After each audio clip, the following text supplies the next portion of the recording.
be straight to the point. A lack of structure or direction can be a limiting factor for him.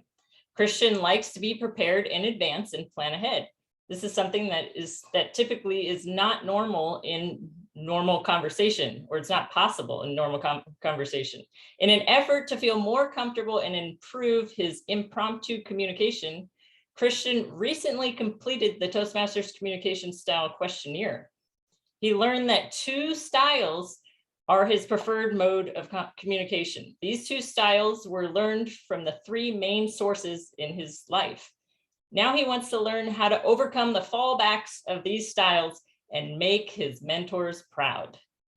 His speech title is Hereditary, Hortatory, and it's 5 to 7 minutes. Please welcome Christian. Thanks, Julie. The Toastmasters communication style questionnaire recently let me know that I have an analytical and direct style of communication. There have been 3 main influences on my communication style: my mother, my father, and my teachers. My mother often says, I'm a good listener.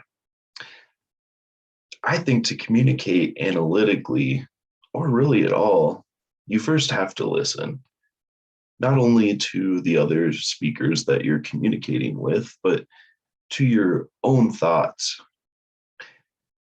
Growing up in my mother's household in South Dakota, there was a lot of importance placed on critical thinking. We talked through pretty much everything I encountered. For example, after going to the movies, we would discuss the behavior of the characters, the themes in the movie, or any underlying messages that we thought were in the movie. My mother also made sure to read the books I was reading and listen to the music I was into. This didn't always make me too happy. For example, it was kind of a downer to analyze the misogynistic behaviors and transient lifestyle of James Bond 007 as we were walking out of GoldenEye from the theater back to the car. It kind of ruined the mystique of the Harry Potter books to debate the implications of popularizing the dark arts on modern American society. I didn't really want to sing along anymore after diving into how superficial and objectifying it is when John Mayer says, "Your body is a wonderland."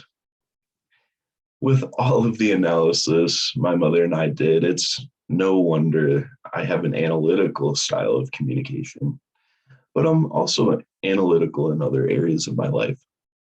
For example, my job title is Operations Financial Analyst. I work with numbers on a daily basis. I take big data and try to paint a picture with it. And, what's a little worrisome is I've started to think in equations and formulas, and I may be dreaming in spreadsheets now. My father says I keep my cards close to my chest. I tend not to speak unless I feel like I have something worthwhile to say. My father was a trial attorney and he litigated in the Indiana Supreme Court.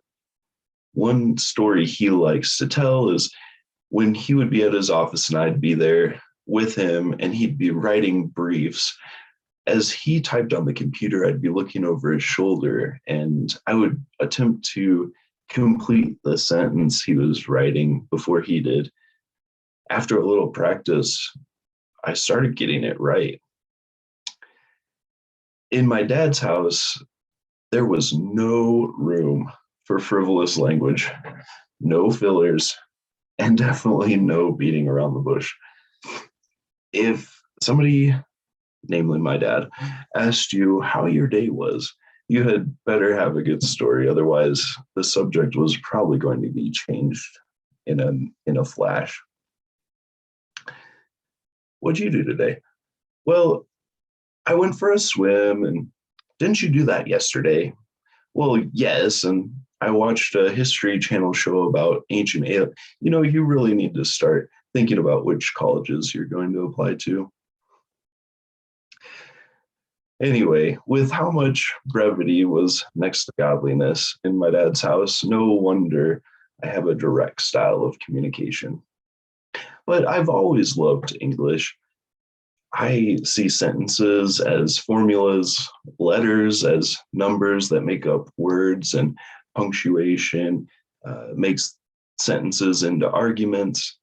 I've enjoyed writing since elementary school. I once wrote a short story about a hijacked car, and that story won an award at my school. And I've had really several great teachers all through middle school and high school. And they've all had a unique approach to getting me excited about writing. And others helped me hone my speaking skills in theater, one act play, and oral interpretation club. Toastmasters says a fallback of an analytical style is being too precise and emotionless. Going forward, I really want to work on caring less about my wording and being more in the moment. Toastmasters says a fallback of a direct style is being too focused and goal-oriented, and you may miss social cues when you are that way. My apologies if our conversations are ever cut short. I just do not usually converse purely for pleasure, and I hope to be more fluid about that in the future. Being a good listener and keeping my cards close to my chest are just part of my direct, analytical style of communication. Overall, I'm extremely grateful for the knowledge and thought processes my parents and teachers imparted on me, and I truly appreciate all of the mentors in my life and for my fellow Toastmasters who are continually helping me to improve. I must give obeisance for the impact they have had on me and all of you. And just like my parents and teachers intended, my love for communication still grows every day. And I must give obeisance for Bruce, who's coming up next. Bruce always has a great story to tell, and he's very engaging to listen to. Thank you,